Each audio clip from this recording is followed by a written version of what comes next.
আপনি আপনার জীবনে সবথেকে দুঃখপ্রাপ্ত ৩টি ঘটনার কথা স্মরণ করুন।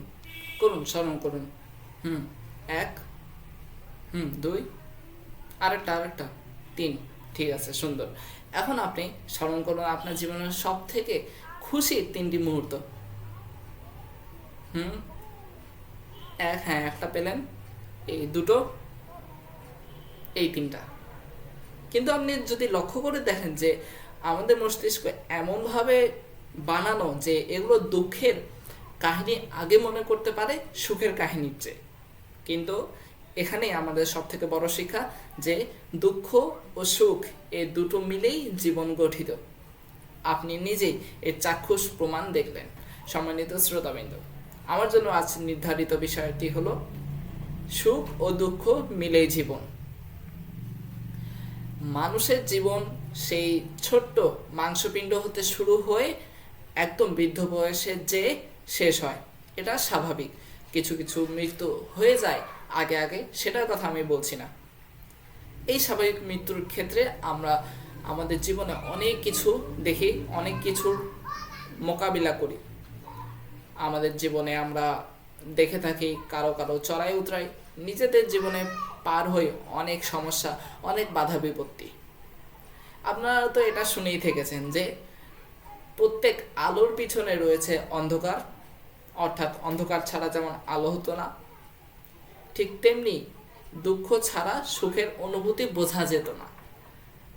ধরুন একজন ব্যক্তি, সে কিনা সবসময় সুখের মধ্যে থাকে, সে কি কখনো সুখের বাস্তবিক অর্থ বুঝতে পারবে না। এটি একটি আমি উদাহরণের সাহায্যে বলি। মনে করেন কোনো এক ধনী সম্রাট পরিবারের ছেলে, সে সারাদিন তার বাসায় থাকে, তার বাসায় অসংখ্য মানুষ রয়েছে তার দেখভালের জন্যে, সে যে কোনো সময় যে কোনো কিছু খেতে পারে, তার নেই কোনো বাধা নিষেধ। সে যতটা না সুখে থাকবে তার চেয়ে বেশি সুখে থাকবে একজন মধ্যবিত্ত পরিবারের ছেলের একদিন বাইরে ঘোরা বা একদিন পরিবারের সাথে কোথাও গিয়ে সময় কাটানো। কারণ সে জানে যে অভাব কি, দুঃখ কি। দুঃখ থাকার ফলেই সুখের আসল মর্যাদা সে বুঝতে পেরেছে।